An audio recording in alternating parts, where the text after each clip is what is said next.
It's a fantastic atmosphere. 80,000 full house for a match which has exceeded all previous demands for tickets in Wembley history. They could have sold this out 3 times over. But when the teams were announced at the last possible moment, after all the careful concealment by the managers earlier today, there were no real surprises. The England lineup shows the 3 central defenders, Tony Adams in 4, Des Walker at 5 and Mark Wright at 6. Dixon and Pearce the 2 fullbacks wearing 2 and 3. Brian Robson the captain and David Platt in midfield, number 7 and number 8. And Peter Beardsley gets the vote at number 9 to play up alongside Gary Lineker, and obviously an attacking role too for number 11, John Barnes. The Republic of Ireland also picked a predictable team. Dennis Irwin preferred at right back to Chris Morris. Steve Staunton at left back in 3. The central defenders David O'Leary and Kevin Moran, captain in the absence of Mick McCarthy.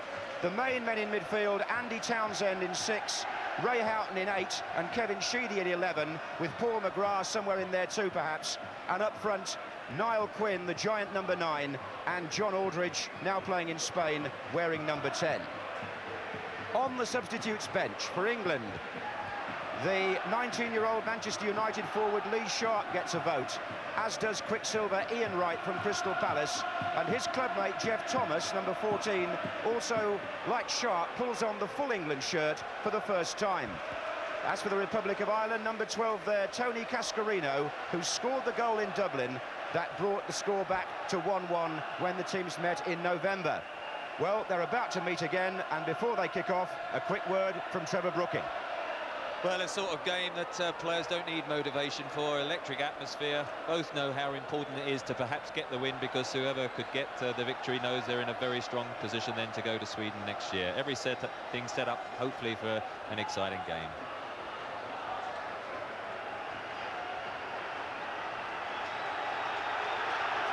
The referee is from Switzerland, Rötlisberger, who took charge of England versus Egypt in the World Cup in Cagliari.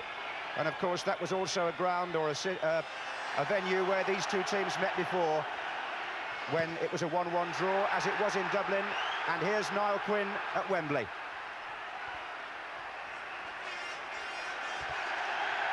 Ireland playing from the right in green shirts and white shorts in this critical European Championship qualifying match. Steve Staunton to take the throw. Quinn is going to be dangerous in the air. That was Brian Robson, and Paul McGrath starts off in midfield for Ireland. But at the back of the midfield, I would think, just in front of the back 4. Barnes is on the right to begin with here. This is Tony Adams.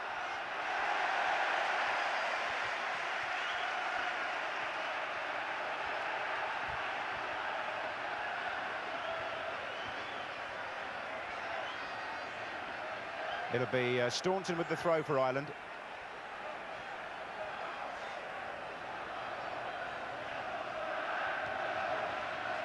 Here's McGrath. And that was Barnes, who's certainly opened up on the right-hand side of the England attack, Trevor Brooking. Yeah, 1 or 2 tactical formations. John Barnes is on the right-hand side, playing against his old clubmate, really, Steve Staunton now. And at the back for England, Mark Wright is sweeping. Des Walker is going to pick up John Aldridge, and Tony Adams will be looking after the dangerous aerial strength of Niall Quinn. That was Beardsley to Barnes. Lineker's in the middle, being joined now by Platt. Pearce is forward as well. And was it out? No, obviously not. Here's Pearce. Good cross by Barnes. Robson looking for Platt. Robson again. And Irwin for Ireland. Good attack by England. Barnes really tight to the line, cut it back well. It looked for a moment as if he'd lost the opportunity. Thought he would cross it earlier, and then looked as if it was going out of play, but somehow or other he got it back, and nearly a good opportunity to score in the opening minute or 2. Stuart Pearce was well forward in that attack from left back. And with this system, of course, that's the idea for the fullbacks to link up whenever they can. Here's the other one, Lee Dixon. And that's come off Staunton for an England throw.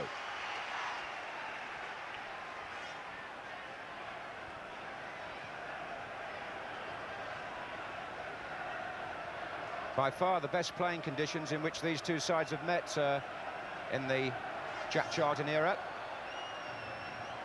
This is Dixon. There was a gale in Dublin, there was thunder and lightning in Sardinia, but tonight it's fairly benign, the weather at Wembley, and the playing surface should suit England if they can get the ball down and move it about.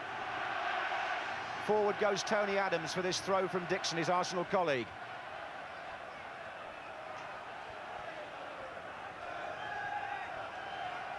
Dixon again. Comes off Kevin Sheedy, not handball, says the referee. And the long ball out by Ireland is met by a combination of Walker and Mark Wright. Now Beardsley. Lineker starts a run. Barnes, Platt.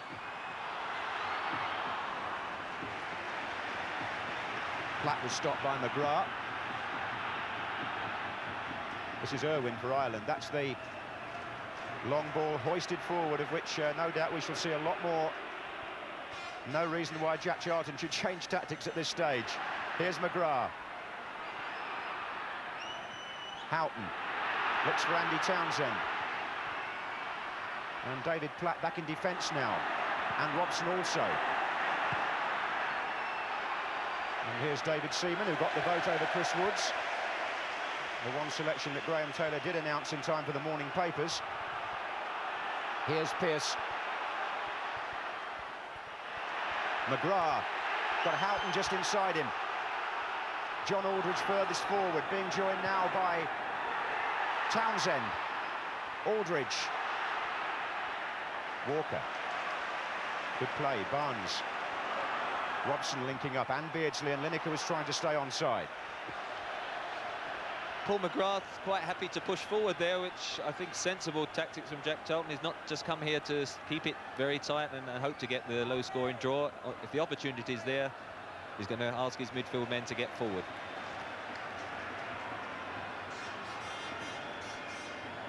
Two countries here with fine recent records. England beaten only twice in their last 30 matches, and the Republic of Ireland only one defeat in their last 22. That was in the World Cup quarter-final against Italy. And England's defeats in recent memory against Italy in the third-place match, of course, and here against Uruguay just before the World Cup. But otherwise, these two teams have had great success in recent seasons.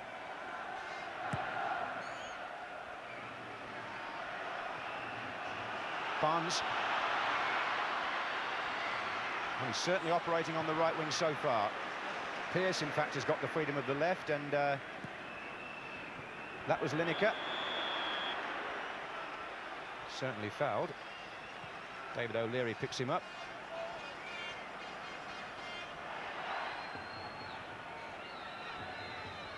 I think Barnes has just been given freedom, really, to go where he feels he might do damage. Here he is now on the left, and that's the sort of role he should revel in.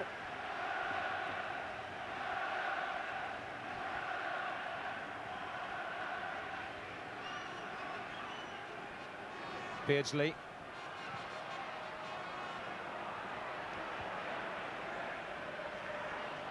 This is Walker. Pearce.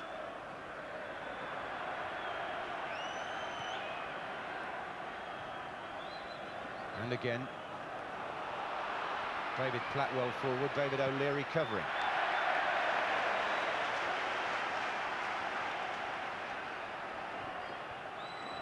Wembley received 3 times the amount of applications for tickets that they could cope with for this game. Over £2 million is said to have been returned to people who were unlucky. Pearce with the throw.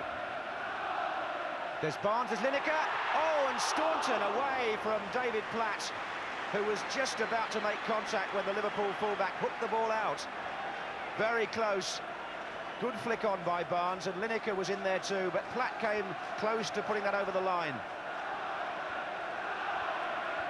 Throw in by Dixon here.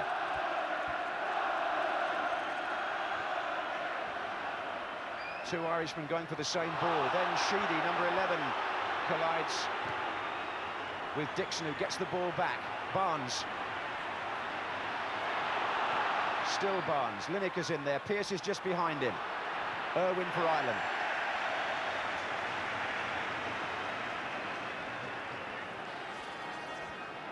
Long throw, propelled by Stuart Pearce. Barnes gets the flick on here, a good one. Lineker's close, but here comes Platt, and there's Staunton.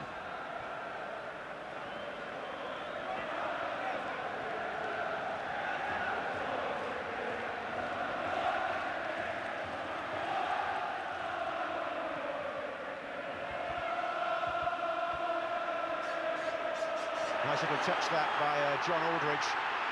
And here comes Andy Townsend. Houghton's up there too, but Townsend already making some strong runs from midfield, as Platt indeed is doing for England. That's going to be a good comparison tonight. They both work well from one penalty area to the other. Here's Adams.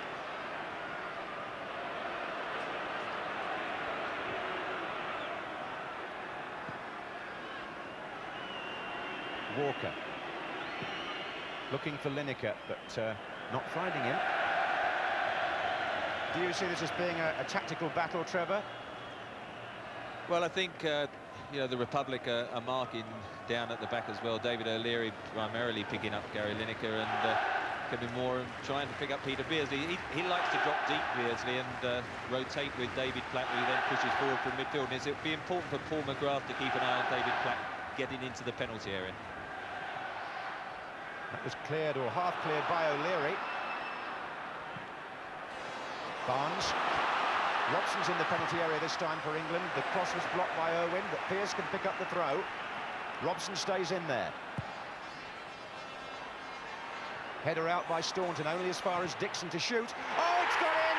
Deflection! Staunton, I think. Dixon's had the shot. And Bonner had no chance. Steve Staunton deflected it. And Lee Dixon's shot puts England into the lead via the deflection. And what a start for England here. And Stuart Pearce provides the cross. He was left unmarked at the throw-in. Staunton heads the ball out. Lee Dixon shoots. It hits Staunton and goes in the near post. 1-0 to England.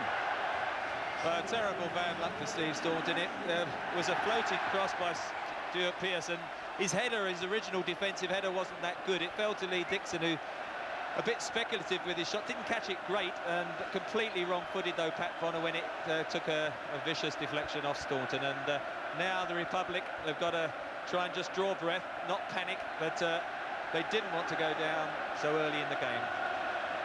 10 minutes gone, and poor Steve Staunton puts Jack Charlton's team behind in the most unfortunate of circumstances. But difficult to blame him, really. The shot struck him, and it means that England have a wonderful platform on which to build. But then on the other hand, so they did in Cagliari when they took the lead earlier through Lineker, and Ireland got back at them. They led in Dublin and Ireland came back again, so it's too early to talk about what that goal might mean. But 10 minutes gone, and Dixon, who's never scored for England before tonight, may well claim the credit for that. Quinn's in there. And the man with the headband is Kevin Moore. Andy Townsend. Sheedy. Staunton now trying to do something about it at the other end. Aiming for Niall Quinn. This is McGrath. And it's Staunton. And it's Mark Wright, who's playing with a protective plaster on his broken wrist. Forward by Robson, lovely little ball with his left foot. Gets it back from Lineker, but Houghton got to him the second time. Townsend.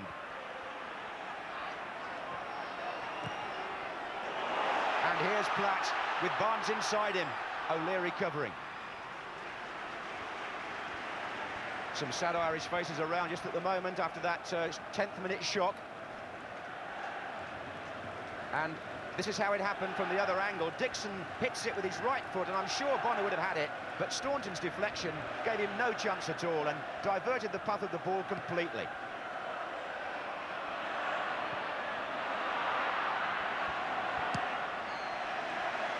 The little bit of luck that you sometimes need seems to have gone the way of England in the opening period here.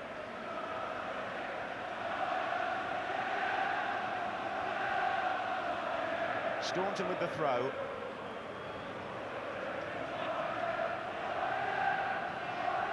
Both the fullbacks involved in the goal.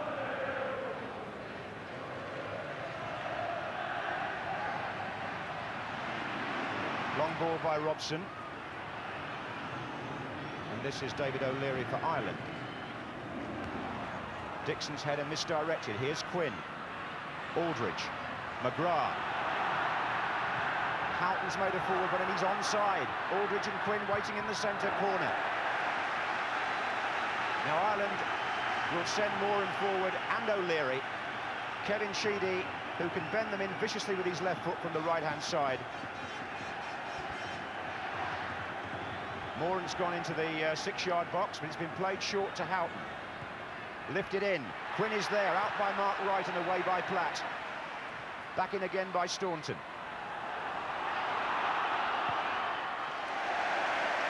The beauty of the England defensive system means that the two fullbacks have got licence to go into the attack as and when they feel able, and Pearce made the goal and Dixon struck the shot that caused it.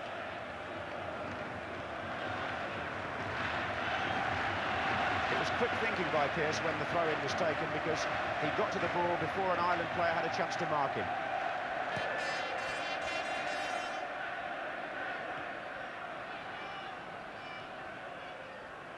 Barnes, Lineker, Beardsley,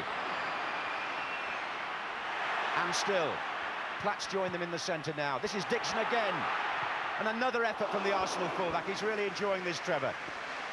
Well, he's enjoying it. I don't think his teammates square across the middle enjoyed the shot, though. Probably got a bit carried away. Good play by Peter Beardsley, very aware to know Dixon was clear. And there you can see what 2-3 players across the face there, and from that range, from that distance, it's got to be a cracking shot or get another deflection to go in. I think the clip across the middle was a better bet. If anybody's just tuned in, England lead by 1-0. Dixon's shot diverted by Staunton past his own goalkeeper on 10 minutes, giving Graham Taylor's team the lift-off they really wanted in this European Championship match. We've been playing a quarter of an hour now, and it's Moran with the free kick for Ireland. That's Quinn, this is Sheedy. Ray Houghton in a good position here. Heads it down to Paul McGrath.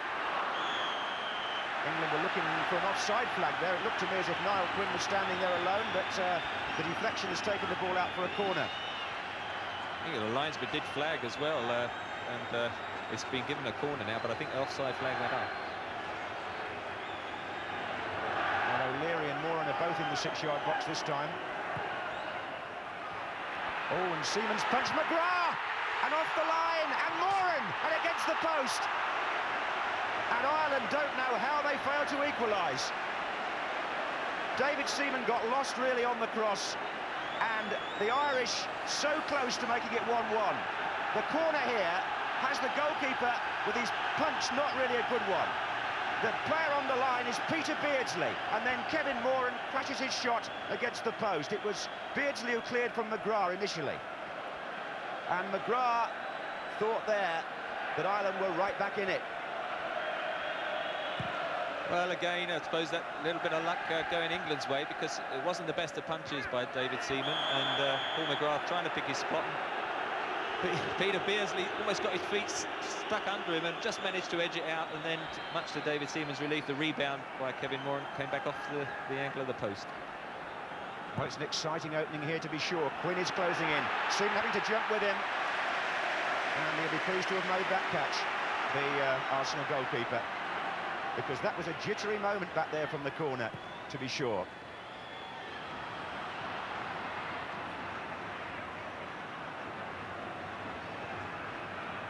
And he'll be pleased. Having seen Bonner beaten cruelly at the other end, Seaman will be pleased if he can get a few confident catches now. This is Mark Wright, wearing number 6.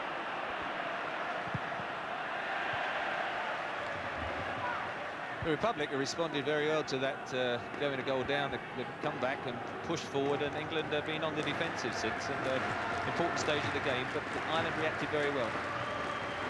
And Peter Beardsley reacting well too, of course. That's why they put players on the post at corner kicks.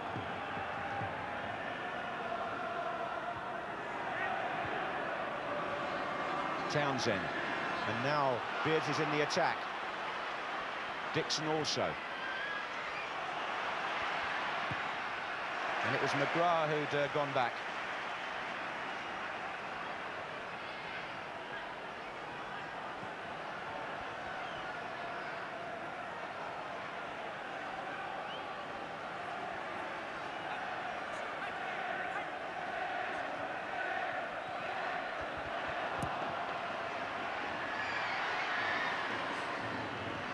Wembley pitch is in very good condition. It's a pity about the paper blowing around on it in that half of the field, which makes it look rather untidy, but nothing untidy about the way the match has started. A notable incident already in both penalty areas, and promise perhaps of a better game than when these two teams have met before, when it's been so rigorous and by and large disappointing. Here's Barnes.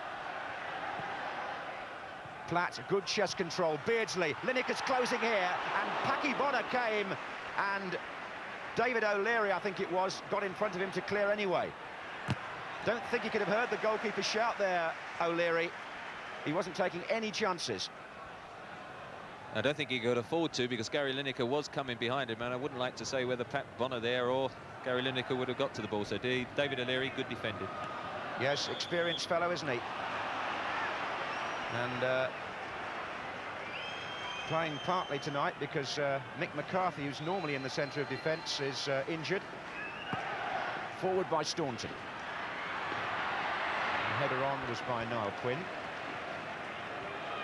Having a fine season is Niall Quinn with Manchester City.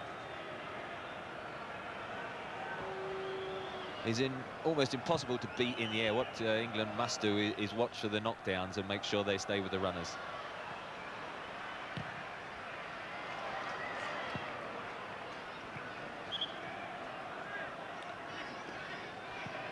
They say luck evens itself out in football. People keep talking about the goal that Germany scored against England in the World Cup semi-final when poor Paul Parker deflected the ball over Shilton. Well, tonight the deflection has gone England's way, and it's that goal which gives them the edge here in the first half. With 20 minutes gone, it's England 1, Republic of Ireland 0.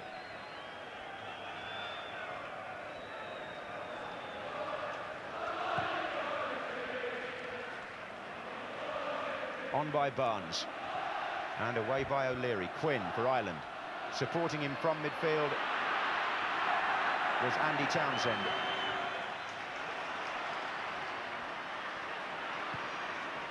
Played by Dixon. Touched by Lineker. That was good football. Brian Robson's well forward again. And it's Staunton who hoofs it up to Quinn. Aldridge in support here. Quinn just tricks Mark Wright. In fact, he left him sprawling. This is Houghton, and Quinn still in there, right again this time.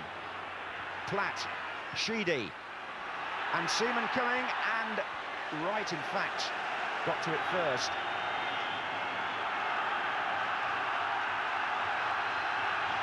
Well, both defences look a little edgy when pressed. Townsend. McGrath plays it in. Wright heads it up in the air and tries again. That found Platt off Staunton. And Quinn gets a header in, and it's away by Des Walker, but England are not finding defending easy just at present.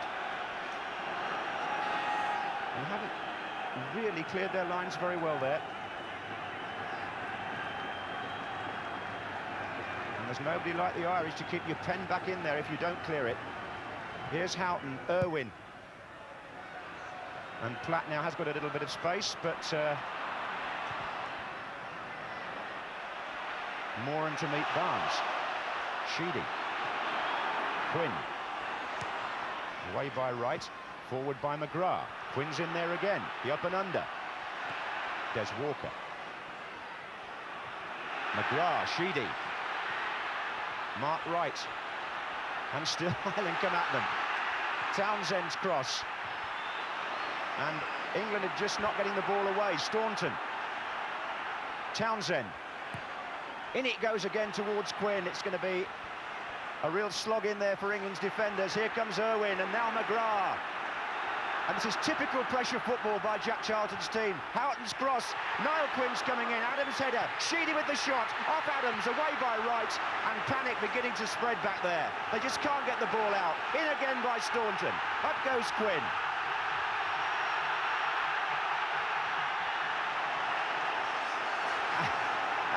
And now it's O'Leary.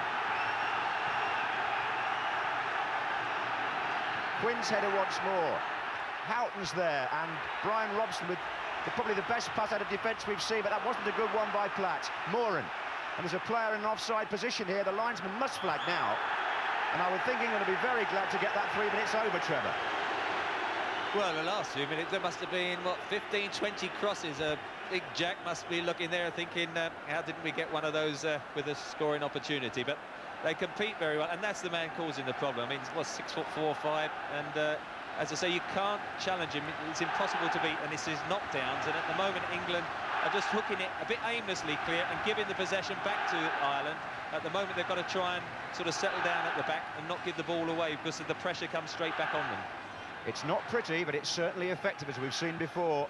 Ireland play the same way every time they go on the pitch, and with their record, only 60 defeats in 47 games under Jack Charlton, you really can't question how successful they've been. You can say it's not pleasing to the eye if you want, but that's not always the issue these days.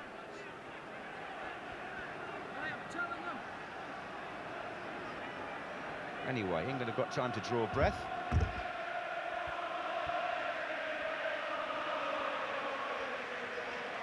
And the manager is taking an elevated view in this first half. Quite appropriate, I suppose, since the ball seems to be in the air for an awful lot of the time. This is Barnes.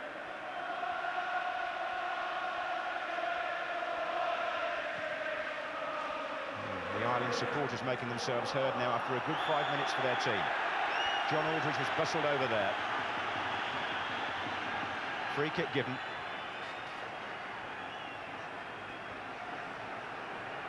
Just over 20 minutes left in the first half, and Ireland push O'Leary forward here for the free kick.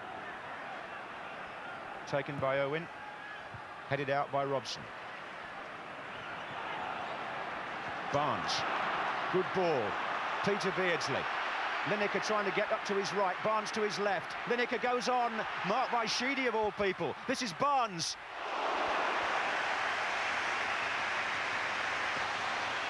It was a good break, but the eventual shot was quite a long way out from John Barnes, and at that angle I think it's going to be something special to beat Pat Bonner, but at least a good flowing move from the England side.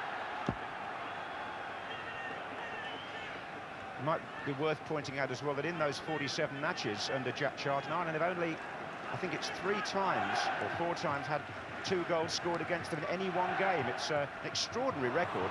Never had 3 against them, by the way. And there's a foul by Paul McGrath, and that, I think, is going to be the yellow card for the Aston Villa player. It was a foul on the England captain by his former Manchester United colleague. And Paul McGrath here is the first man to be booked by the Swiss referee in this game. And that's the reason why.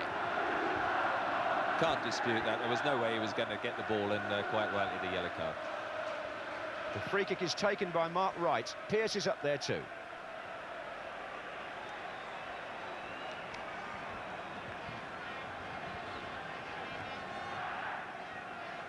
Just get that absolutely right. Only 3 sides have managed to score 2 goals in a match against the Republic of Ireland in the 5-year spell that Jack Charlton has been in charge. The last team to do so was Spain in November 1988. They won 2-0, and that's Charlton's heaviest defeat as the Ireland manager. Here's Platt. Barnes. Forward by O'Leary, and there goes Niall Quinn.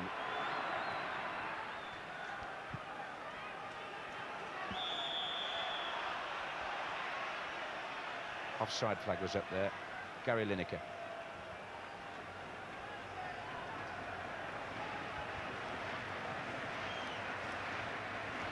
Quinn. Aldridge in there. Townsend also now.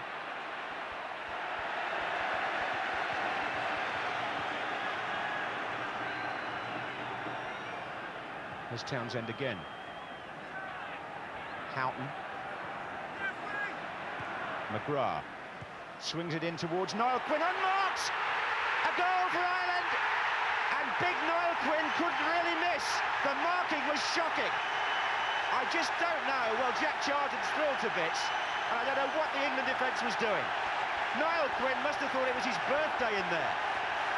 The Irish supporters celebrate, and they've come back at England yet again. You can't shake them off. The ball was swung in by Paul McGrath, and, well, Trevor Brooking, what about the marking? Well, it's the classic mistake. Tony Adams, who's marking Niall Quinn, pushed up, trying to play the offside, and McGrath clipped it in. But he was onside when the ball was played, and Niall Quinn must have had so many options, whether to head it, bring it down and put it in, but he calmly side-footed it home.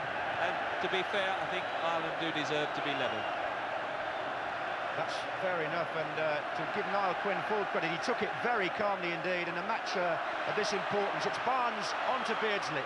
Good play by McGrath, who made the goal for Ireland.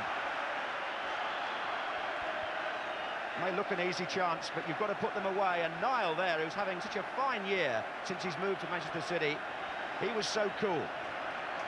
1-1.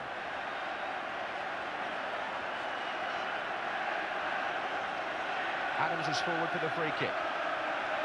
Quinn now's got to go back and defend. Barnes flick.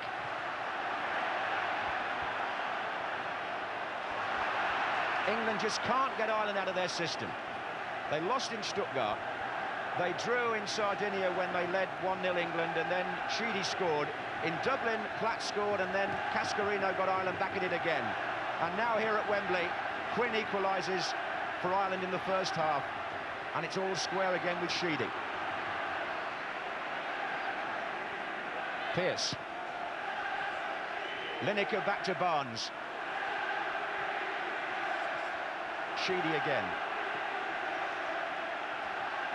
One of the Irish maxims is to get the ball back in the penalty area as quickly as they can when it's half cleared, and that was a classic example, the way McGrath knocked it straight back and caught England napping. Quarter of an hour left in the first half. It's 1 each. Irwin.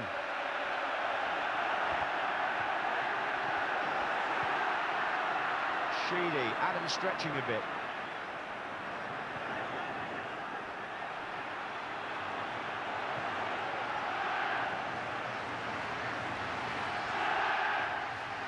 Beardsley.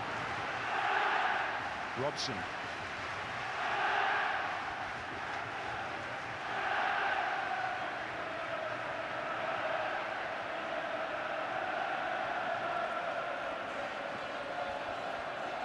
As Paul McGrath clips it in, I mean, you can see Niall Quinn 2 or 3 yards in front of Tony Adams, who, as I say, moved up for the offside. Perfect ball clipped in by Paul McGrath, though. That one's been clipped in by Sheedy towards John Aldridge. Dixon stretching a bit. Oh, England looks so nervous back there now. That's Sheedy. Referee says no foul. Ireland appealed. Wasn't a good clearance from Mark Wright at all, but at the other end, Bonner on the edge of his area. It's fast and furious and quite exciting, actually, isn't it? Well, I think England was slightly fortunate there. Mark Wright made a mistake and then lunged in a bit recklessly on Kevin Sheedy, and I think I'd be interested to have a look at the replay on that one. Yes, Ireland thought they had a case, I must say, and Wright was a bit lucky.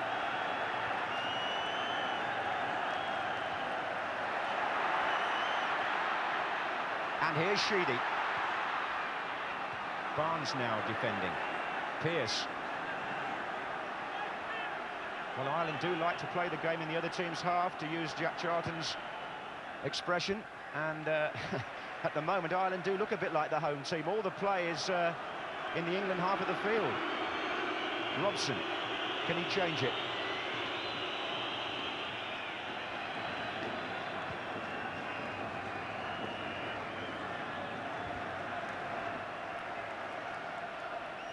Oh, given away again. That was Adams, I think. This is McGrath. Quinn to his right. Houghton. And he's beaten Adams, who's sprawling. Aldridge is on the near post. A poor cross, really. If he'd played that early to Aldridge, England were undermanned back there. Aldridge found the right position, but Houghton didn't find the right ball in. England are giving the ball away terrible, particularly the back, the three central defenders. If you're playing a sweeper system, you want Dixon and Pearce. There you see that right incident, and Sheedy got the first touch and he got clattered. And I've seen him given before, but it's those England three central defenders who at the moment aren't confident bringing the ball out and are giving the ball to the Irish, and then they counter-attack. They've had a very uneasy 5 or 10 minutes back there, especially Wright and Adams. They really look shaky.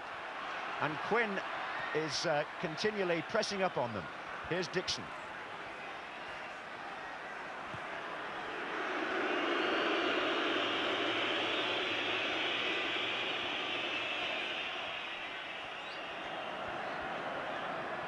Aldridge now makes a run across. This is Barnes. Adams with a chance to come forward now. Barnes.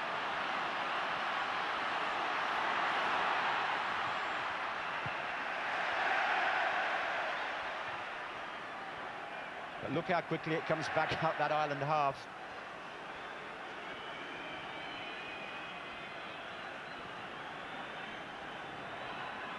England could do with somebody holding it up for a while, but there's Barnes. Houghton's gone back to mark him. Three waiting in the centre for the cross, which didn't come.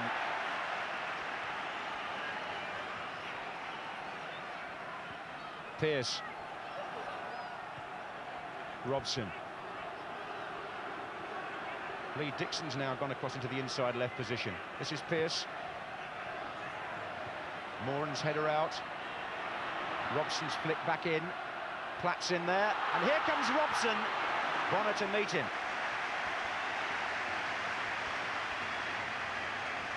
Bonner tonight, Pat Bonner from Celtic, becomes the most capped goalkeeper in Ireland's history. His 48th appearance, passing the record of Alan Kelly, the former Preston keeper.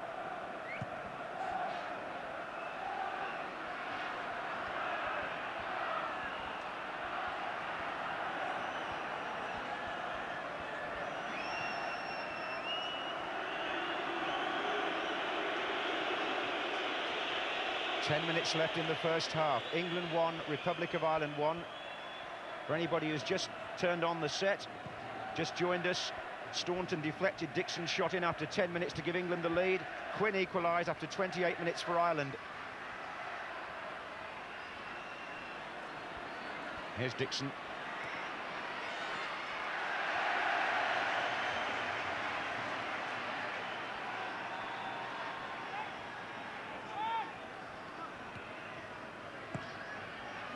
There's Staunton. The ball pumped forward again. McGrath feeding on the flick from Quinn. And Robson got a half a tackle in, and Pearce finished it off. Paul McGrath has a great first half. There he is jogging back. Apart from setting up the goal, he's picking up all the loose bits in the midfield area and giving Irish the possession. And sometimes, I mean, he plays most of his career at the back, and to see him in this midfield and see him covering the ground he is quite a revelation. Here's Barnes. And the referee's given a corner there, which Beardsley goes across to take, and presumably Barnes will be looking for the flick on again here if it goes near post. They've brought the two tall men up from the back, Adams and Mark Wright. Brian Robson standing just behind them.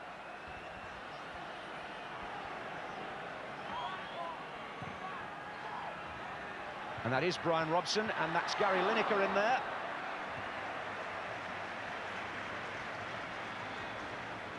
First half chance Gary Lineker has had this evening. England been so busy helping out defensively, they've not given him that much support, and first glimmer he's had on goal.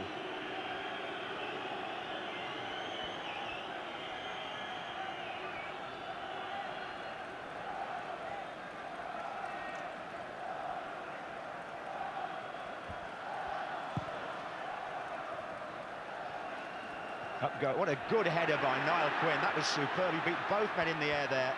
Houghton's gone inside.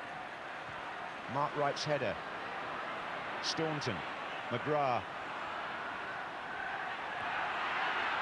Oh, and here's Sheedy with a chance for Ireland. Fell to his right foot, not his stronger, but wouldn't quite come down for him anyway. Barnes. And the persistence of the Irish refusing to let England settle, Trevor. You just see what Kevin Sheedy thought of that chance, but it did go on his right foot and it did bounce up. But there's the man who's got the problems at the moment. Probably quite happy to see the scoreline stay as it is till half-time, so as he can sort one or two things out, because at the moment they are giving the ball away far too much. Well, he's got 7 minutes to wait, and there is some sorting out to do back there. About that, there is no doubt whatever. And Ireland are revelling in this opportunity to make England look uncomfortable again.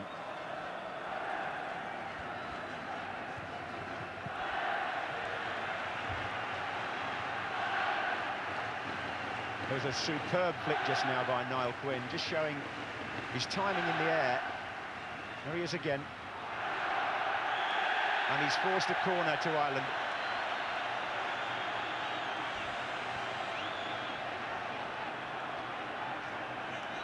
And Sheedy has gone across to take this. O'Leary is on the near post. Moran and Quinn waiting to come in from just behind him here. Barnes heads out as far as McGrath. Houghton, a couple of ricochets. David Platt with a chance to release Beardsley maybe, but Robson was the player he aimed for. Didn't reach him. Swung in early again. Quinn's there. Here comes Aldridge, and goodness me, they are getting some freedom in that penalty area.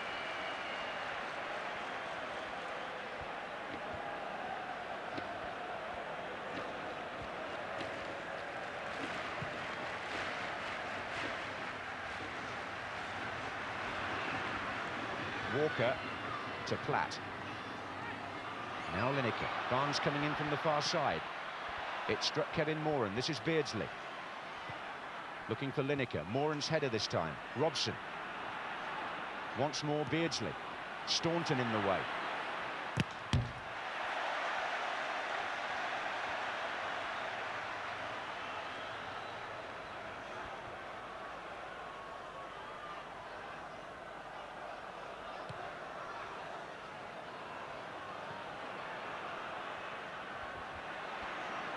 McGrath. There's 5 minutes left in the first half at Wembley. It's England 1, Republic of Ireland 1 in the European Championship qualifier. And the Republic continue to nag away at England's nerves. And there continued support coming in from the many Irish people who are here tonight. Officially 8,000 tickets, but I think there are more in the stadium. Here's Houghton. And a cross goes right.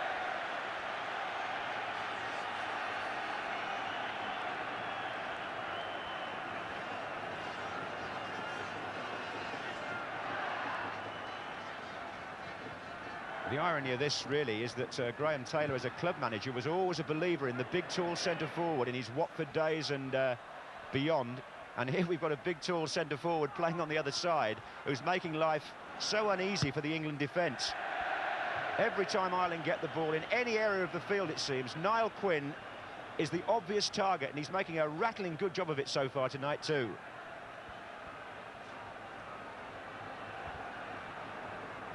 There he is again. Mark Wright trying to climb over him this time, and still Ireland get the ball.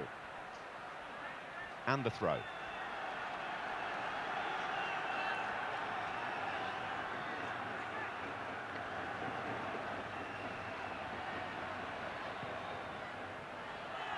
Barnes, Irwin. England just can't get out. McGrath pins them back in.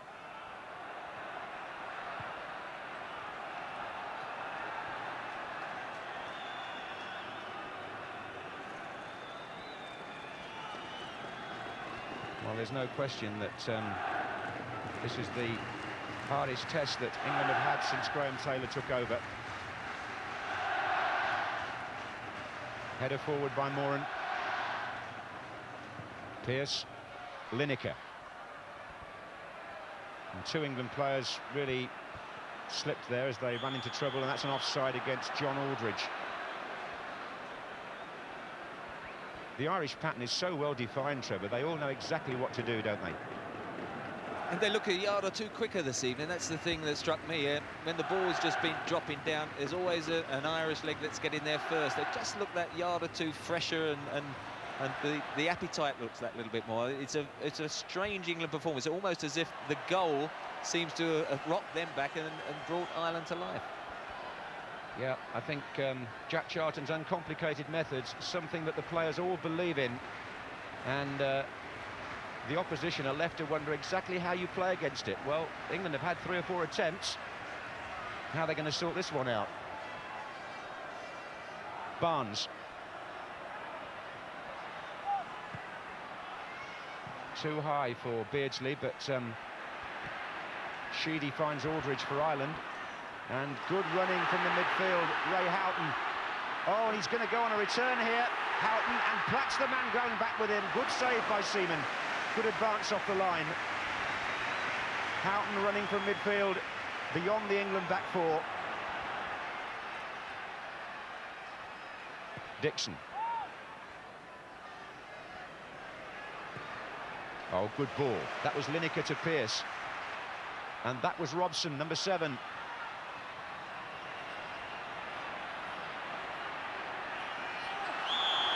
Rough and ready stuff, but they don't stand on ceremony here. It means that England do have a free kick in a good position.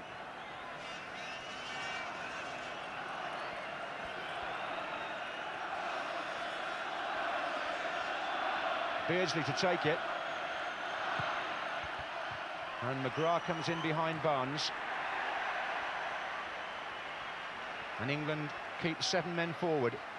Dixon to hoist the ball in Irish style. Up goes Barnes. Oh, that was a good effort. It was Pearce, actually, who had the acrobatic shot. Here's the other fullback, Dixon. Pearce stays forward on the far side.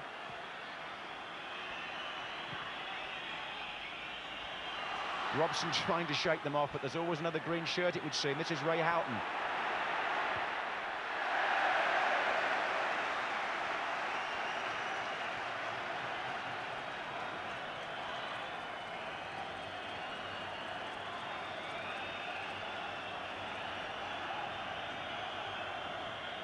It's going to be Lee Dixon with the throw. We're going to stoppage time at the end of the first half here. Barnes with his arm up. Staunton with the header. Adams tries to get a foot to it. And the referee blows the whistle for the end of a hectic first half. It seemed to go by in a flash. England had a marvellous opening in the sense that Staunton's deflection gave them the lead after 10 minutes. But Ireland's sheer grit and resilience came to the fore again. And after 28 minutes, big Niall Quinn, a perpetual thorn in England's side, scored the equaliser, and then England went through what I can only say, Trevor, was a very poor period.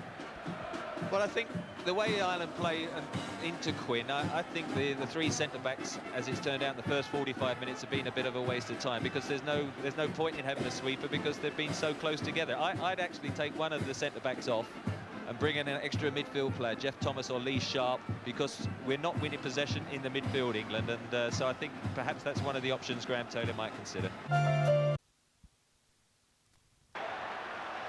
As for Ireland, well, they'll probably do exactly as they've been doing, I would imagine.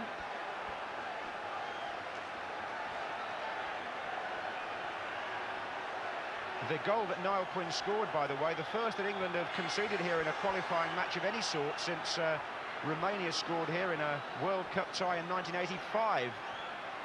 And the first in a European Championship qualifier for longer than that. But it's been scored and it's changed the face of the game. And it's given England a lot to prove in the second half.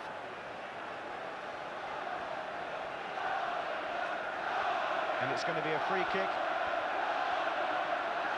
to be taken by John Barnes.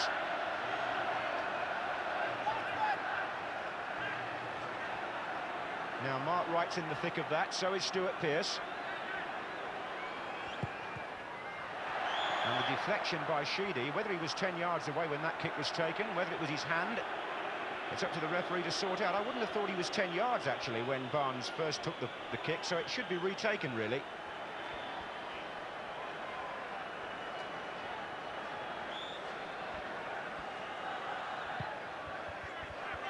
And that was easy for Bonner.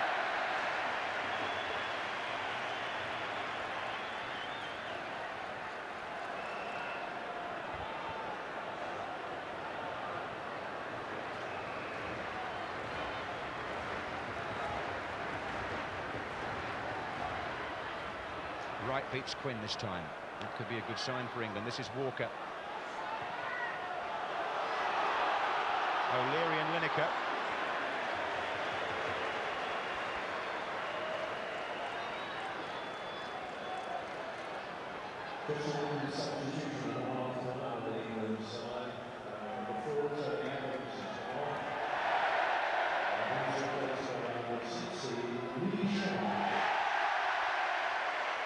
Lineker and O'Leary again, as the news of the substitution is greeted quite enthusiastically by the Wembley crowd.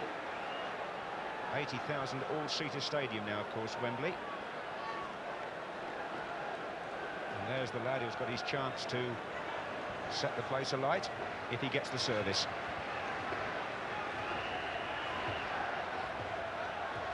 McGrath forward for Ireland. That's John Aldridge with Des Walker, and that's a foul.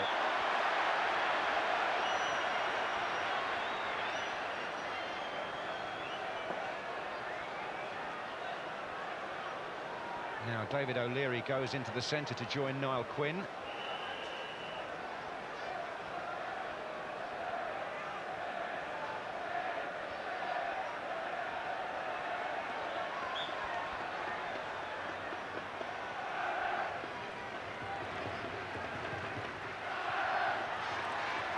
was Pearce who got in the way of Sheedy's kick. Sheedy again. Townsend, miscontrolled it. Here's Beardsley. Now Lineker's off down the inside right channel. This is John Barnes at outside right, and he's got Platt forward as well. But Barnes seemed to run into Staunton. The referee decides it was a foul. Quite pleased to get the free kick there, John Barnes, because it hadn't run away from him. Absolutely. This is Dixon. Barnes again. Down the line is Brian Robson now, number 7, with England pushing players forward. Kevin Sheedy won the ball and then gave it away. David Platt couldn't seem to get hold of it at all. Sharp got his first touch. This is Pearce, and here's Sharp again, but not for long. Scrapping it out with another Manchester United player, Dennis Irwin. The players on this pitch know each other so well. That's probably what's made the England-Ireland games the way they are, really. And this is Mark Wright. Moran.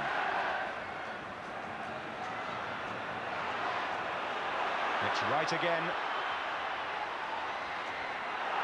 And young Sharp wasn't far off it.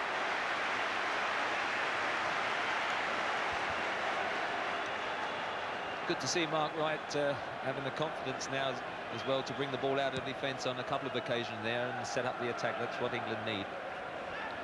Well, he certainly won his first 2 headers against Quinn in this second half. That ball by Platt is aimed for Sharp.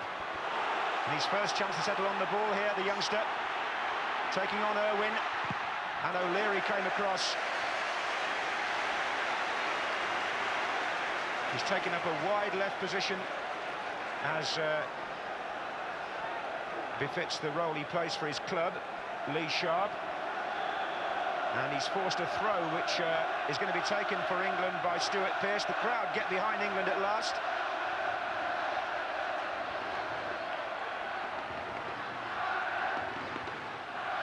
Oh, O'Leary missed it. Platt. Beardsley. And Moran was stretching a bit for the header. And it's Ireland's turn to look a little uncertain back there. Quinn got a header in. Walker played it back forward.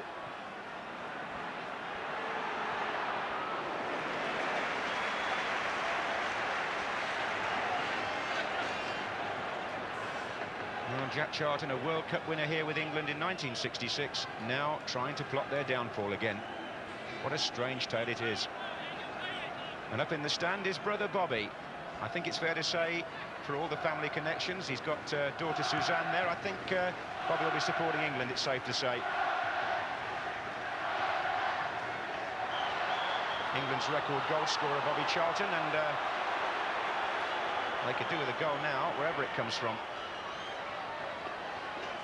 Ireland have the free kick. There's Quinn. This is Kevin Sheedy against Mark Wright.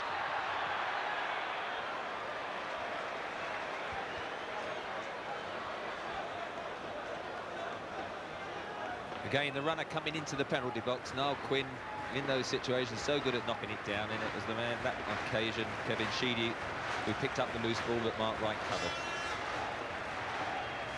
Any latecomers, the score is 1-1 here at Wembley. An own goal by Staunton after 10 minutes put England in front.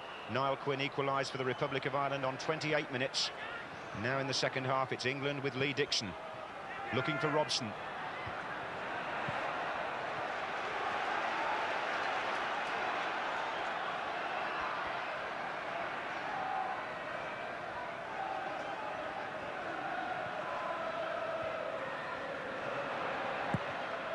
Sheedy was the winner there. Aldridge and Quinn up front. Good combination play. Now it's Wright. McGrath.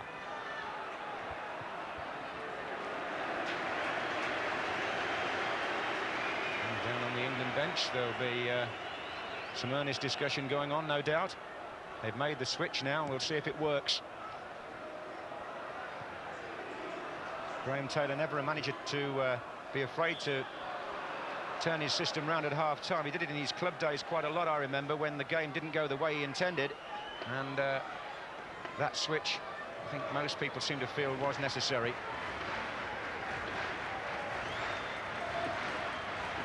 Reverting really now to a normal back four.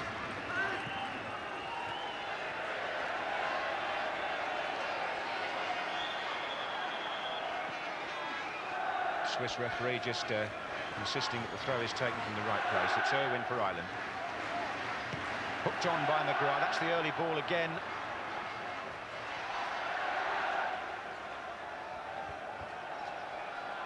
They've had some famous occasions, the Irish, over these last few years under Jack Charlton to look back on. European Championships and World Cup, and now the possibility, of course, of a European Championship again if they can get past England and Poland. Only one country qualifies from this group, by the way, which is why this match is so important. Forward by Robson. Houghton. Moran, the captain. Here's Quinn. His control has been so good. Irwin. And Sharp gets back to put a tackle in. And he can do that. He's played at left back and left side of the defensive line, Lee Sharp, so he's not averse to getting back and covering and getting the foot in there.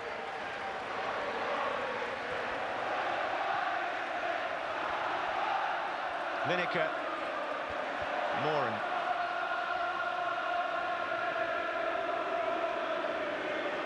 Well, 1-1 is such a popular score between these two countries, isn't it? 1-1 in the World Cup and in Dublin, and again tonight so far.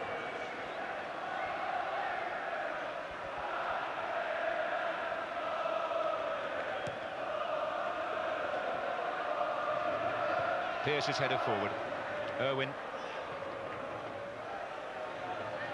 What you don't expect when these two countries meet is a classic football match, and I don't think you're going to get one here.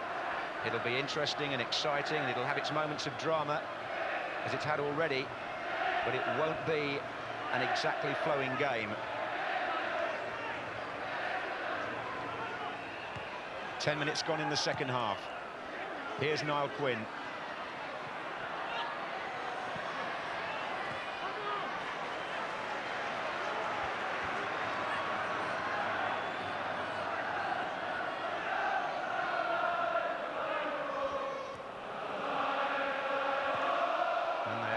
Singing the cockles and mussels around the stadium, the Irish.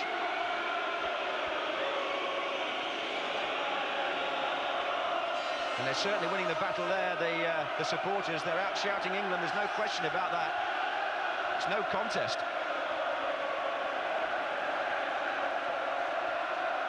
Forward by Walker. There goes David Platt on a long run behind Kevin Moran.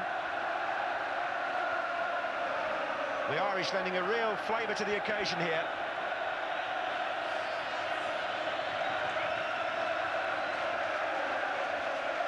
And that's the position.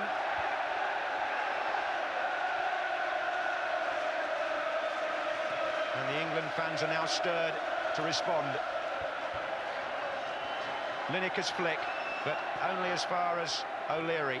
Here's Ray Houghton, Andy Townsend making a forward run from midfield. On the far side, Stephen Staunton joining the attack, and 4 in the middle for Ireland here. Quinn's trying to get on the end of it, and it came off Pearce for the corner. Well, Quinn did well there to make anything of it. It was a bit overhit, the cross by Staunton, I thought. So here comes David O'Leary and Kevin Moran to join the forwards in the area.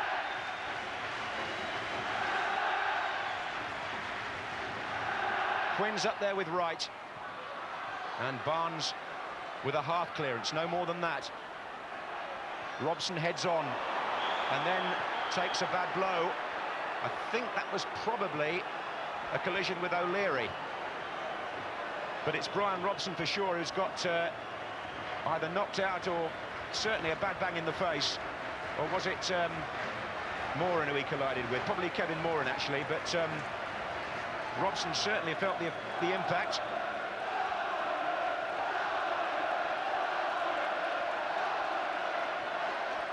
Yes, it looks like an elbow to me in the face by Moran.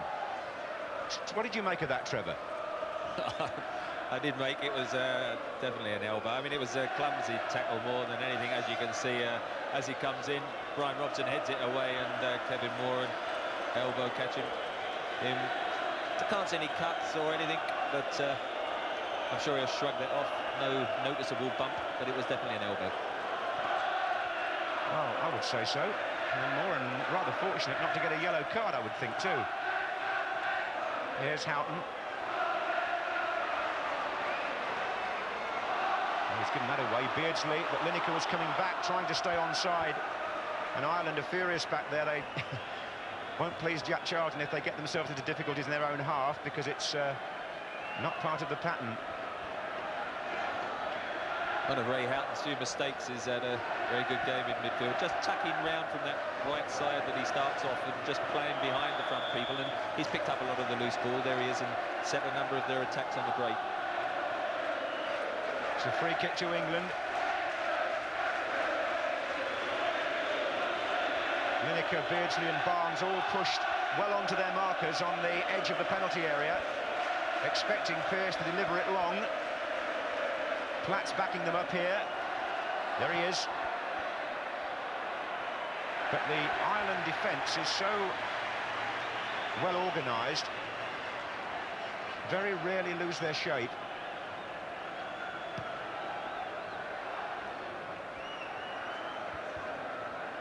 And those high balls into the Irish defence are not going to trouble the likes of David O'Leary, Kevin Moran and Peter Beardsley and Gary Lineker are not renowned at winning that type of ball. So England have to get the ball wide to Sharp and Barnes, who have seen very little of the ball so far in this second half.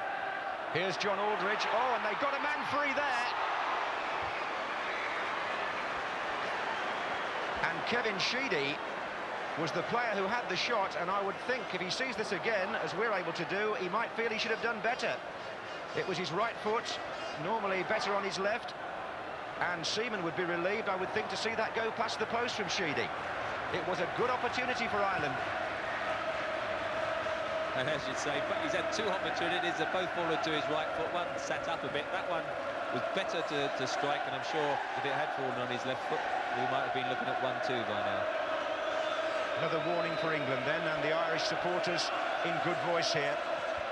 They feel their team has still got the upper hand, but here's Wright for England.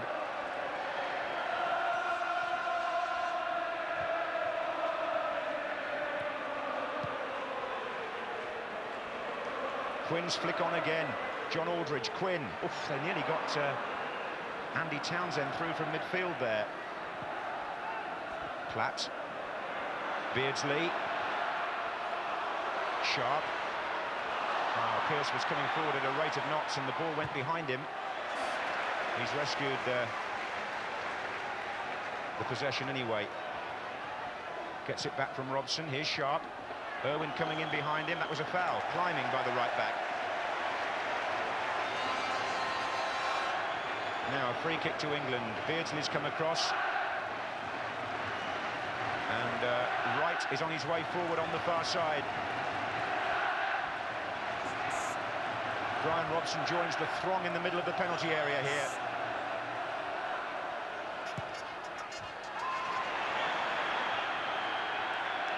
flags up for offside, so it comes to nothing. Are you happy about the England pattern of play now, Trevor, or is there something that they should be doing out there to make more space for themselves and put Ireland under greater stress? I think the game has been a bit scrappier in the second half. Purely England having that extra midfield man have denied Ireland some of the space that they had in that first 45 minutes. But I've been disappointed with still the passing of England, because you have to get it to the fullbacks, get it out wide and get the crosses, you know, from those wide positions, whereas they're tending to sort of float hopeful balls in, and the Irish defence are picking that up. Here's Pearce. 2 against 2 now. Beardsley and Lineker together. Oh, well played by Beardsley. Lineker tries to push it back inside for Brian Robson, and Sharp was there too. But initially, when that first ball was played by Beardsley, you thought Lineker might get his first real run on goal. Meantime, it's Des Walker across to meet John Aldridge. Free kick to England.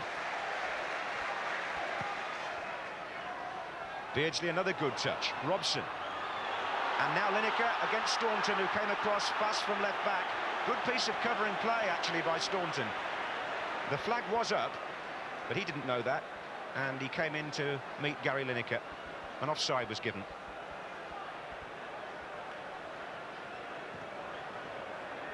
And again, the target is big Niall Quinn. Aldridge.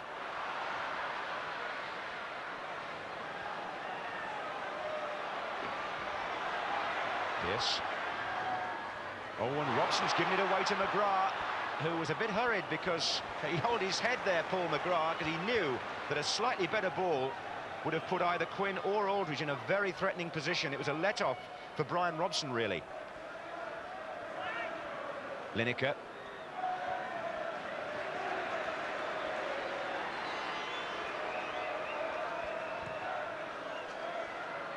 It's developing into another one of those dour struggles between these two teams, which seem to be par for the course whenever they meet. Here's Lee Sharp, though.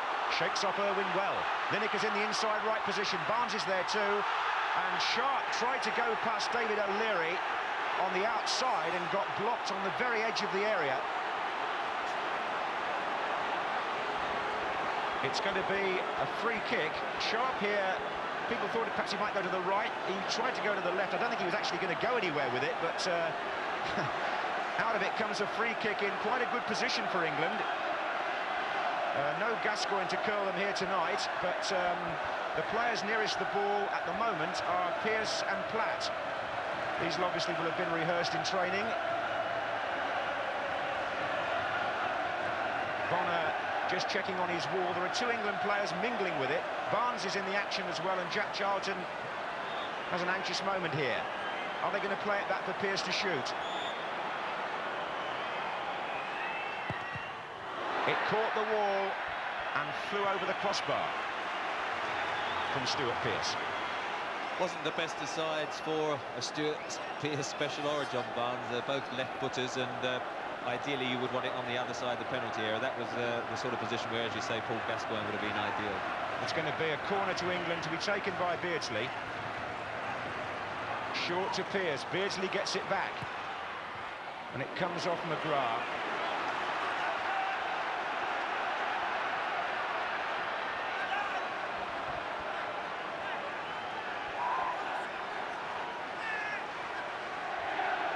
So a corner again. Brian Robson is in the middle there with David Platt and Mark Wright, all three waiting to come in now. And that was Robson, in fact, half away by Staunton. Then Dixon, now Beardsley. Barnes nearly there, but well cleared by McGrath. Here's Sheedy.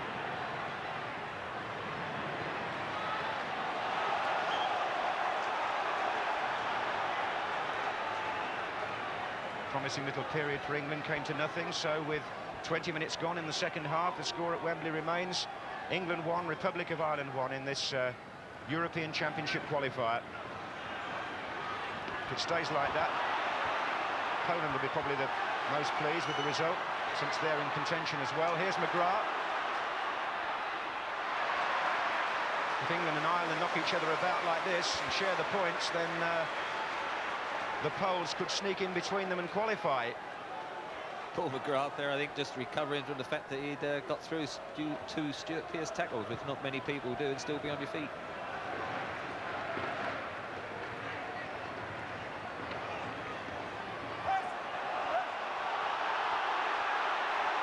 He's not too happy about that. It looked to me as though it should have been an England throw, but anyway, it's been given to Ireland by the Swiss referee.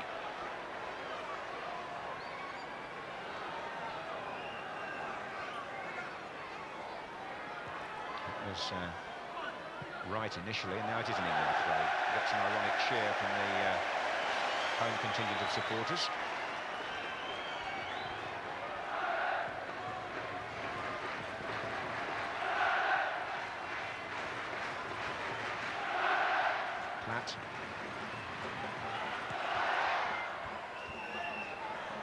Well, it's a match of few scoring chances, that's for sure. I think Ireland had a couple that have fallen to Sheedy. Here's Platt trying to make one for Lineker. And that Sharp on the far side came in and eventually was penalised. Well, coming to about halfway through the second half, I'd be thinking about perhaps Ian Wright, his pace, and giving him an opportunity. If you're going to bring us on your second substitute, you want to give him at least 20, 22 minutes.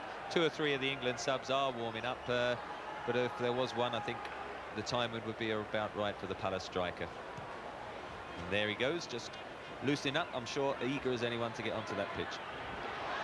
Well, it's Lineker on the pitch at the moment. There's been a switch by England. Barnes has come back to the left wing, and Lee Sharp has gone to the right, which is where you saw him then. So England again do some fine-tuning to their system in an attempt to unhinge this solid-looking Ireland team.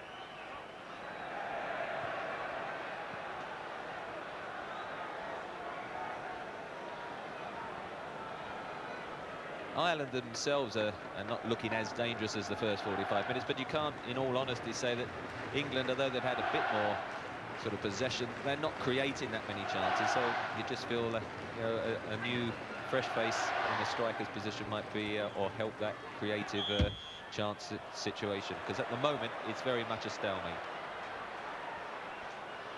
Well, you certainly called the previous substitution spot on well before it happened, so we'll see if Graham Taylor heeds that and brings on Ian Wright. It's a free kick in the meantime to Ireland, taken by Staunton, and that's Wright doing well in the air in the second half against Quinn compared to the first half. Here's Irwin throwing it back in though. Walker this time gets up well. Here's Sharp with Sheedy. Now it's Staunton. Clever play by Sheedy. He fooled Dixon. He's looking for Aldridge. Walker's stretching a bit. Wright comes over. Townsend. Corner to Ireland.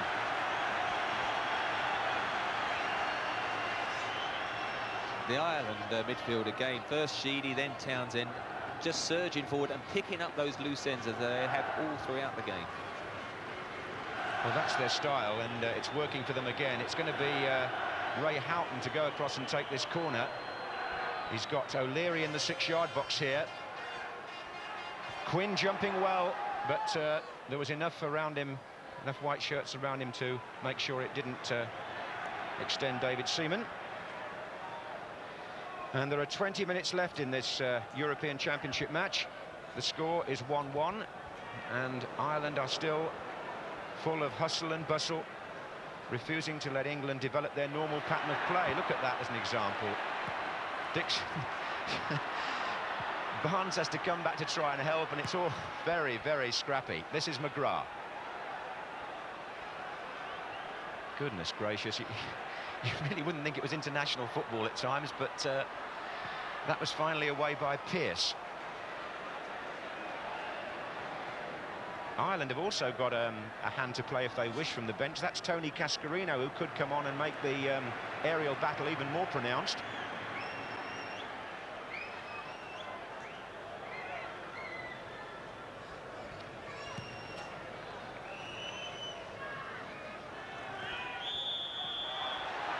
Free kick to Ireland. It's Walker with Aldridge, and so Niall Quinn again will be an obvious target here. He's so willing. Mark Wright sticking close to him, but O'Leary this time prefers it to go via Staunton. It'll still... Oh, Dixon's been pushed over by Sheedy.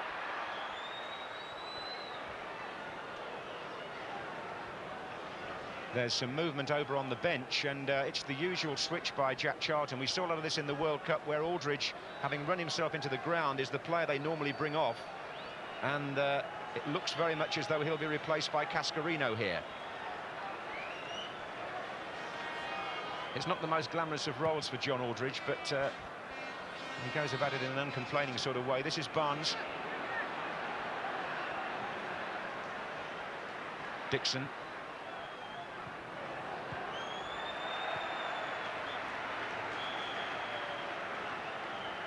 So off goes Aldridge. And Tony Cascarino, a player for whom Graham Taylor paid an awful lot of money when he was manager of Aston Villa, now comes on to haunt his old manager and link up maybe with Niall Quinn.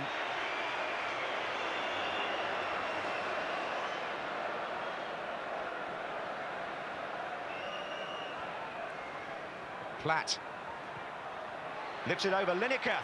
Lineker's shot. He hasn't had many opportunities tonight, and that one had to be taken very quickly. Do you think that substitution is going to change anything, or does it just mean more high balls, Trevor?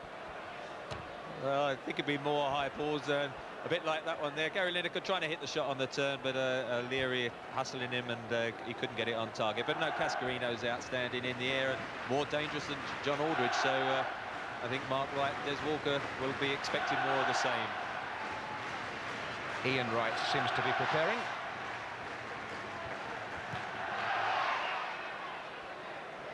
On by Irwin for Ireland. There's McGrath in there, hooked forward by David Platt. Houghton gets a touch, and now Robson. It's like a bagatelle in there. Forward by McGrath, and there goes Houghton. Ireland actually had 5 in attack for a moment then, but Mark Wright, having a good second half, sorted it out. This is Lee Sharp. Well, that's what he had to do, really. They were pushing him further and further back.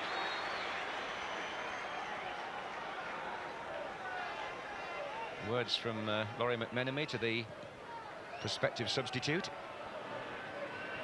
O'Leary.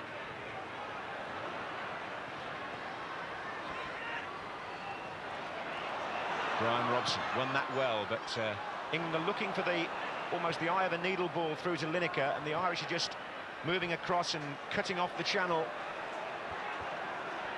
Kevin Moran, captain for the night, just keeping things secure back there.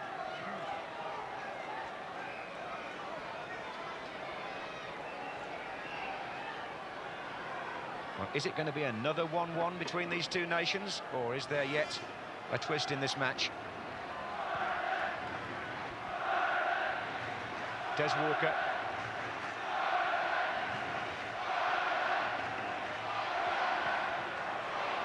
Houghton.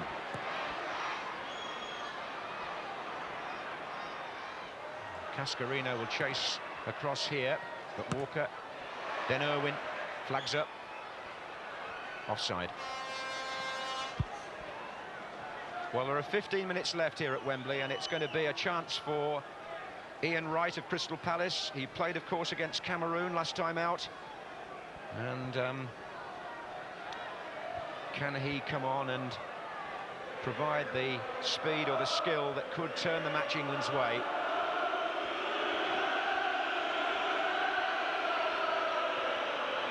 Lineker, Moran. Barnes.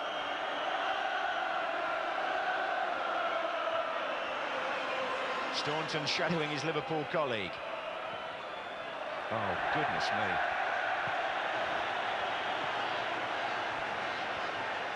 And it's probably the moment to make the substitution, really, and the man going off is the top England goal scorer, Gary Lineker. 39 goals for England, but playing no further part in this match. Unless they put the wrong number up, and I don't think they did. No, he's off. And he's replaced by Ian Wright. Do you have any thoughts on that?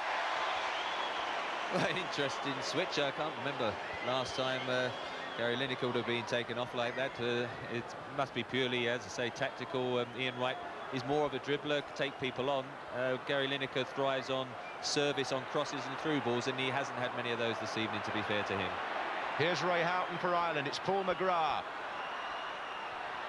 Oh, he's got Irwin round the back here, and the big men in the middle really disappointed with that cross from Dennis Irwin, because that was the classic position to try and put the ball on the head of Cascarino or Quinn. And he won't be pleased with that either. He's usually such a good crosser of the ball, Dennis Irwin. There's Gary Lineker.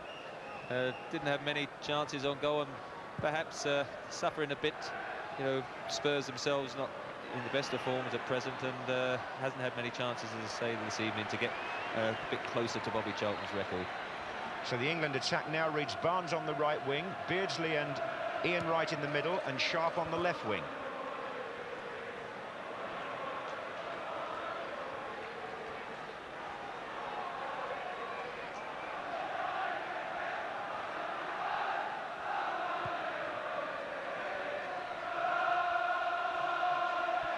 Staunton across.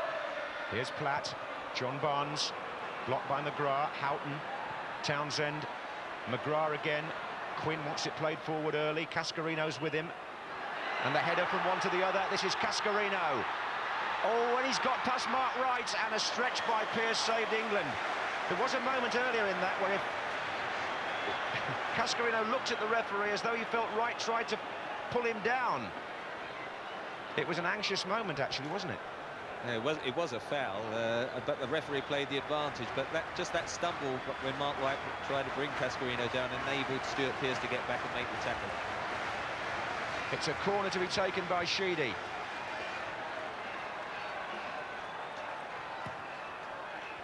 O'Leary at the near post. That was dangerous too.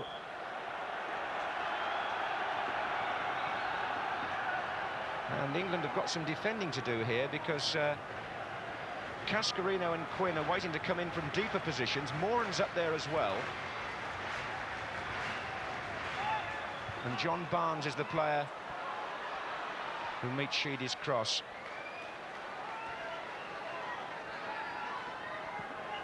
So England have used both their permitted substitutes here. And Graham Taylor has to hope that the men out there now can find a way through. Here's McGrath. But as has happened before in these matches, Ireland still seem to have the territorial advantage deep into the second half. They've certainly regained it anyway. This is Staunton. Over the head of Quinn. Platt for England. Given away. Moran. Back in again towards Quinn. Wright meets him well. Townsend. McGrath. Oh, and Ray Houghton in a good position. And Ireland players all over the pitch, and Jack Charlton on the bench, hold their heads in disbelief, because Ray Houghton, who scored the goal that beat England when this series started in Stuttgart, was in the clear and through. He was away from the defence, and his right foot, he steered it wide of the post. What an opportunity, and what a let-off for England. Great knockdown by Cascarino.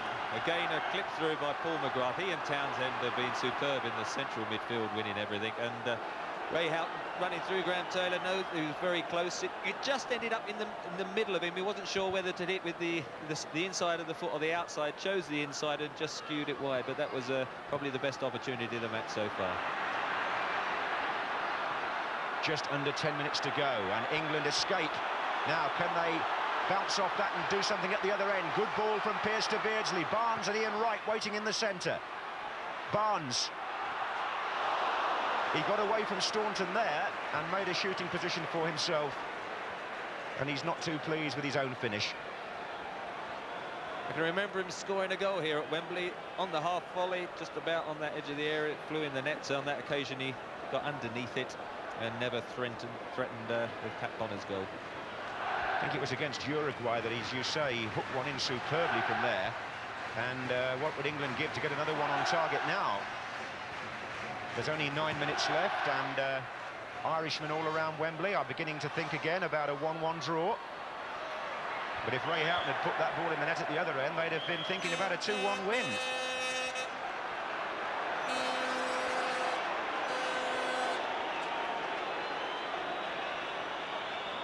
Pearce will take the free kick for England. Short, Robson. And again Robson, but neither pass was good enough, really, by the captain. Cascarino to Quinn. It was Dixon who stepped in.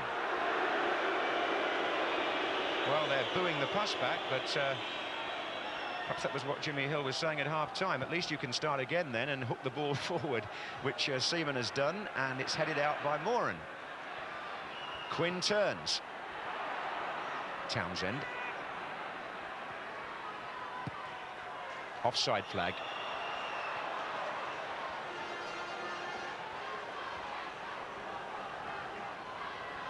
Well, it's developed into the sort of grueling, predictable battle that we've seen before between England and the Republic.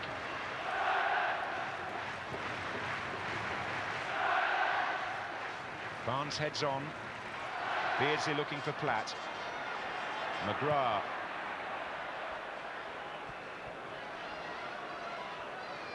He's had some match, and that's one of the reasons why we haven't seen David Platt or Brian Robson make the impact in midfield that you might have expected.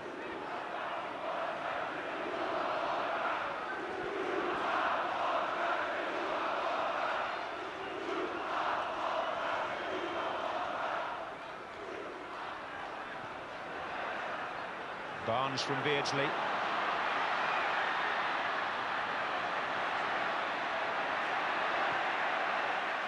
Pearce.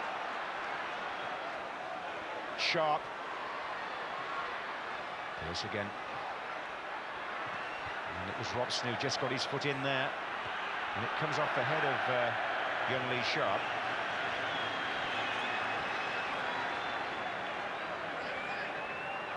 So, England 1, Republic of Ireland 1, a familiar score.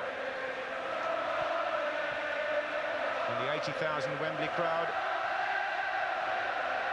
lifting their voices, but perhaps starting to think now that they're on for another draw between these two nations. But here's Sharp for England. Play on, says the referee. No free kick.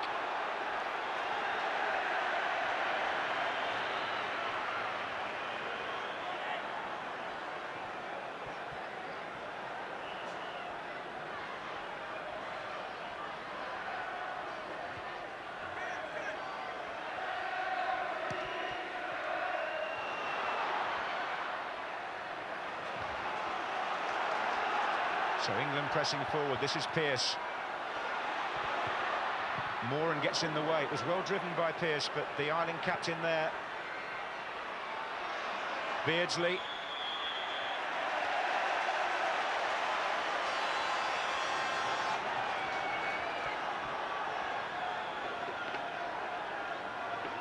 And all England supporters will be hoping that they can just get a break here. Wright's on his way forward. That's Mark Wright I'm talking about. Ian Wright already in there. Barnes on the far side. Platt backing up as Pearce takes the kick. Mark Wright. And it was Sheedy for Ireland.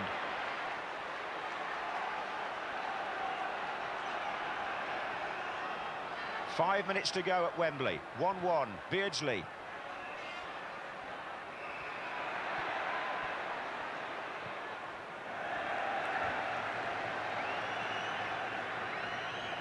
Well, with this group being so tight, anything that happens now could have an influence on who ultimately goes to Sweden. It's crossed in again, and Platt's in there, and Bonner came a long way. And Ireland again covering quickly. This is Staunton now.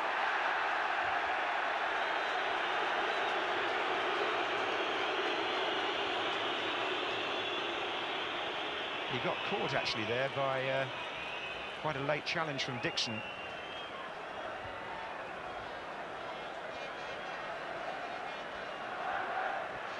So it's a free kick to the Republic of Ireland. Quinn and Cascarino up there waiting. Robson. Staunton forward. Cascarino sees his chance to latch onto a loose ball, but I think the referee's let it go. He had his arm up as if to say, acknowledging the foul, but letting play go on. Swiss referee, and Ireland have again pushed the play right back down to the England corner flag.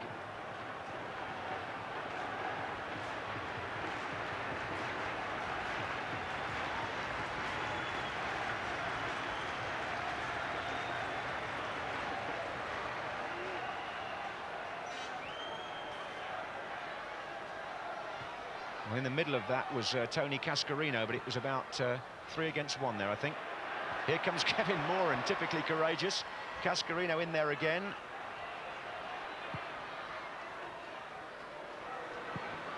Driven forward by O'Leary. This is Quinn. What a good turn by Niall Quinn. Didn't quite connect with the shot, but he certainly has improved enormously his all-round game. Irwin. This is Houghton now for Ireland. McGrath's on the right wing. It's a bit tight that way. Townsend. He's got Sheedy square. It's a header out by Dixon, only as far as Staunton, and that's going right to the end of the stadium. Well, what do you make of it, Trevor? Well, I think you have to say England, more than anyone, will be greatly relieved if this scoreline stays as 1 apiece. They haven't played well. Looking through the England side, I can't see anyone that will walk off the field happy with their performance. And really seasoned professionals like Brian Robson, Stuart Pearce have been, shadows of how we know that they can play. And it'll be the Republic of Ireland in the dressing room, although they'll be pleased with the draw, be disappointed not to have got the win. But here's Platt to Barnes. Platt again. There's still time for something to happen, and Steve Staunton for Ireland may make it happen at the other end, but the ball's going out.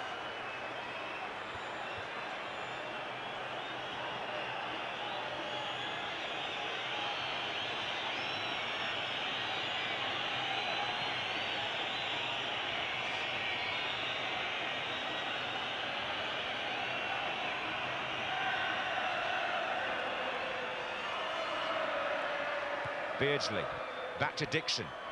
Here's Barnes, looking for Ian Wright. Houghton for Ireland. Quinn slightly lost his balance there, but how well he regained it. Houghton again, he wants somebody to his right, and there wasn't anybody really. Irwin was slow coming up. Houghton did well to go the other way, and then Irwin did suddenly come forward, and Lee Sharp to shut him off, and Ireland get a corner, and what a nuisance they're proving again. A roar reverberates around Wembley as the Irish fans sense the possibility of a dramatic winning goal.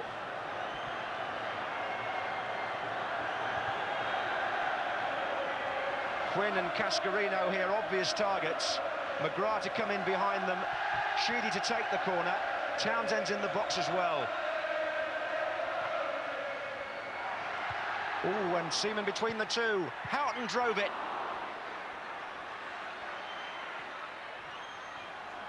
And it's on by Ian Wright, and Sharp with Staunton, and Sharp's away.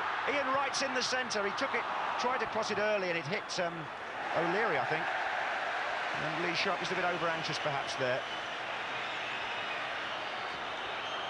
Just had time to wait for Ian Wright to join him. He just rode the tackle from Steve Staunton and could have just composed himself, had a look to see who was joining, but he tried to whip it in too early. It's all over, and Ireland and Jack Charlton have thwarted England's hopes again. Another 1-1 draw. How do you beat this man's team? England haven't found the answer. Not tonight. They went ahead inside 10 minutes, but the Republic of Ireland supporters see another solid, determined, resilient performance from their team. Not short of attacks, one of which ended in Quinn putting the equaliser past David Seaman, and then Ireland nagged away, as they continue to do, and England find them something like an itch that you just can't scratch. It just keeps coming back all the time. And even though they brought on their substitutes, England couldn't find a way through again. Bonner and Sheedy, for these players, it's a performance which the crowd around Wembley, the Irish supporters, are greeting as though it was a victory. They see it as a moral win, really. Everybody said, give England the right playing conditions and they'll put Ireland away. Well, they were absolutely wrong, because this team And this man have got a method that, as Terry Venables said, has tested and almost stretched the best teams in the world. Nobody seems to be able to find the key to it or how to beat it, so you have to give them credit. And the group will look just as tight as it did before now, because the points have been shared, and the final score at Wembley in this European Championship qualifier, as the Irish celebrate, is England 1, Republic of Ireland 1.